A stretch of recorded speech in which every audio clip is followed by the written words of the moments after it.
Today is the launch of the new More to Life branding and to see the launch of the AKG report. I think what surprised me the most about the report was the number of advisors who still aren't willing to take the plunge with their customers and take them through equity release and get them to understand how flexible a product it is.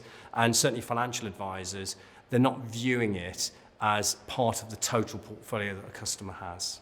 Later life lending is often looked at as an option of last resort for customers, and actually I think that view is changing quite considerably. People are starting to look at this as part of the total portfolio and look at the advice that is given more as a generic piece of advice to find out what is the priority for that customer and then move them into the specialisms where they need to seek advice. Equity release at the moment is still coming up against barriers, I think, in the industry. There has been bad press in the past.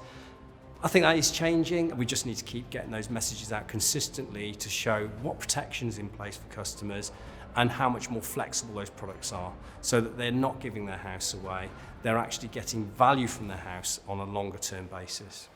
There's so many significantly new products out there with new options that customers just aren't aware of.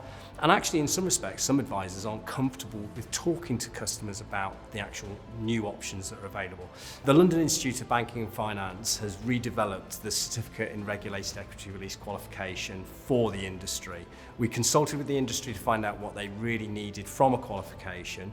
They wanted it more practical and more relevant to today's products and how people view equity release, and they didn't want to focus so much on some of the older legacy products. And advisors really want to focus on what's available now for their customers and what's new and available. So they need to find a qualification and learning materials that give them real life expertise in what they're going to advise on.